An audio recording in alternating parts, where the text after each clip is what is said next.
Tiklo sa magkahiwalay na operasyon sa Cavite at Muntinlupa, ang magkapatid na tandem umano sa kabi-kabilang holdapan sa Metro Manila at Calabarzon. Nakatutok si John Consulta. Exclusive. Kita sa video ang biyahe ng isang rider sa San Pedro, Laguna nang bigla itong harangin sa kalsada ng riding in tandem. Mabilis na bumunot ng baril ang angkas at agad na inagaw ang sling bag ng biniktima nilang rider. Inabot lang ng ilang segundo ang pang-hold up bago tuluyang tumakas ang mga kawatan. Sa establishmentong ito naman sa Imus, Cavite, inabangan munang dumating ng parehong di motorsiklo mga suspect ang nakamotor na kolektor ng perang ibinabayad sa mga automated payment machine bago sumalakay. Di na makikita ang aktual na pang-hold up pero kita ang pagtakas sa mga suspect na bitbit na ang sling bag ng biktima na puno ng pera. Nahulikam din ang isa pang biniktimang kolektor ng automated payment machines ng mga suspect sa Muntinlupa City. Una inaalam nila yung araw ng pangungolekta and then yung ruta kung saan dadaan itong mga courier na to. Kung hindi man nila mabiktima doon mismo sa convenience store, ay hintayin nila na makaalis, tatambangan nila ito somewhere along the way na sa tingin nila ay wala masyadong tao. Sa tulong ng backtracking ng Calabarzon Police, natuntun ang plaka ng motor ng mga suspect at natukoy ang kanilang pagkakakilanlan.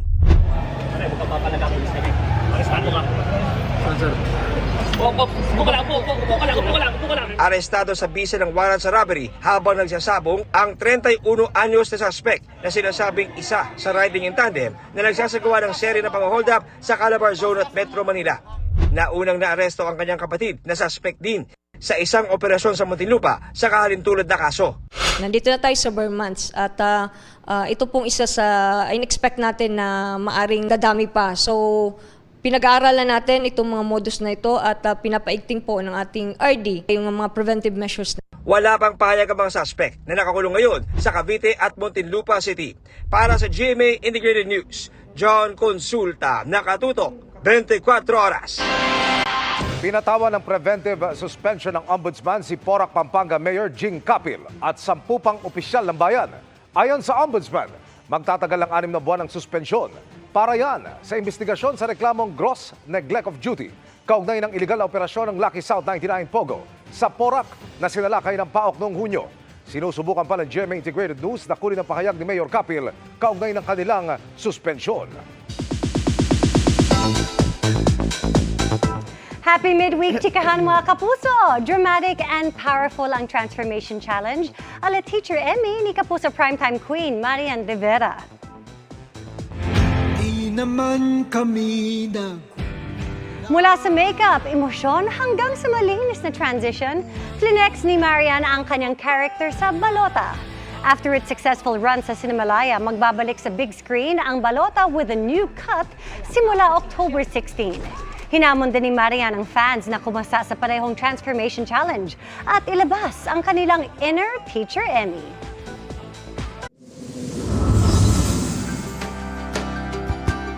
Kilala ang Batanes sa malaparaiso nitong ganda. Ngunit kamakailan, matinding pinsala ang iniwan ng Super Typhoon Julian. Isa sa mga napuruhan ang isla ng Itbayat. Kaya naman nagtungo roon ng GMA Kapuso Foundation para maghatid ng tulong.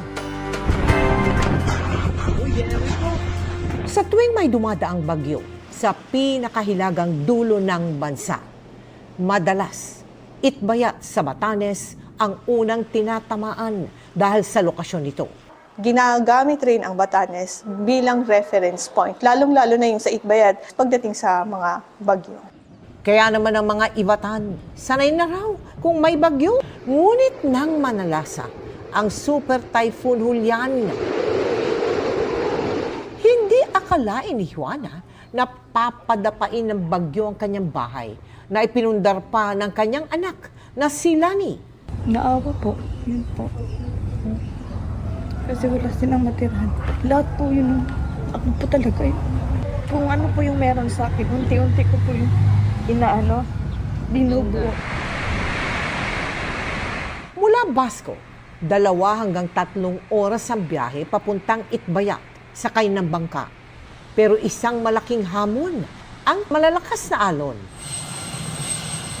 Mabuti na lang, sa tulong ng Philippine Air Force, nakarating ang GMA Kapuso Foundation sa isla sakay ng Sokol helicopter.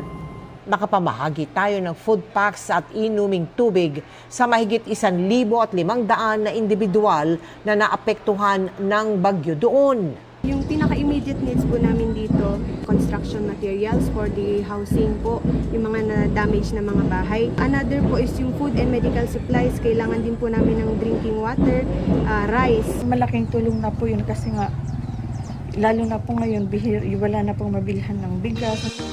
Sa mga nais tumulong, bisitahin lamang ang GMA Kapuso Foundation website na www.gmanetwork.com/kapusofoundation/donate. At para sa mga kababaihan dyan sa Tayabas City, sa Lukban, Candelaria at Sariaya, Quezon na bagong panganak, ulitin ko po, yung mga bagong panganak. Magsasagawa po ang GMA Kapuso Foundation at ang Department of Health CHD 4A o Center of Health Development Region 4A kasama ang Quezon Provincial Health Office at Tayabas City LGU ng libreng newborn screening. Sa October 17 po yan mula alas 8 ng umaga hanggang alas 12 ng tanghali sa Silungang Bayan Covered Court sa Tayabas City. Sa mga interesado, makipag-ugnayan sa email at contact number na naka-flash sa inyong TV screen simula October 10 at October 17.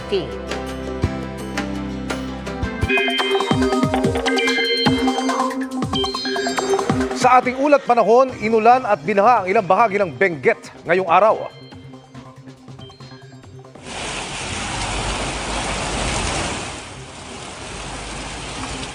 Nagmistulang ilog ang ilang kalsada sa Buyagan sa La Trinidad, Benguet. Kasunod dyan ang malakas na buhos ng ulan kaninang hapon. Sinubukan pang tumawid ng ilang sasakyan pero may ilang tuluyan ang nahinto sa gitna ng kalsada. Ayon sa Pag-asa, thunderstorms ang dahilan ng pag-ulan sa ilang bahagi ng bansa kanina. Ingat po dahil posibleng maulit yan bukas. Base sa datos ng Metro Weather, malaking bahagi ng bansa ang maaaring ulanin bukas, lalo po sa hapon. May heavy to intense rain sa halos buong Luzon, Eastern Visayas, Zamboanga Peninsula, Caraga at Davao Region. Posible ring maranasan ng thunderstorm sa Metro Manila mula po tanghali at pwedeng maulit sa hapon o gabi. Samantala, humina at nawala na yung low pressure area sa may West Philippine Sea. Tuloy-tuloy na ring lumalayo ang bagyong nasa labas ng Philippine Area of Responsibility at malabo nang pumasok pa sa ating para. Patuloy rin ang pag-ihip ng hangin galing Hilagang Silangan o yung Northeasterly Surface Wind Flow. Usapang astronomya naman. Kung maganda ang panahon at hindi maulap sa inyong lugar bukas, may pagkakataong masilayan ang sudden torrid meteor shower. Ayon sa Pag-asa, 5 bulalakaw kada oras ang pwedeng masaksihan. Visible yan mula po 6:37 p.m. bukas hanggang pasado alas 5 na madaling araw sa Biyernes. Samantala, aminado ang PNP-CIDG na hirap silang hanapin si Attorney Harry Roque na ipinapaaresto ng Kamara matapos i-cite in contempt.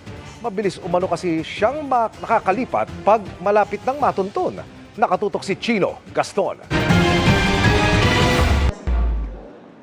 Mag-iisang buwan na mula nang ipaaresto ng Quad Committee ng Kamara si dating presidential spokesperson Attorney Harry Roque matapos i-cite in contempt noong September 12 dahil sa hindi niya pagsumite ng mga dokumento kaugnay ng investigasyon sa pogo sa bansa. Pero hanggang ngayon, hindi pa rin nakikita kung nasaan si Roque.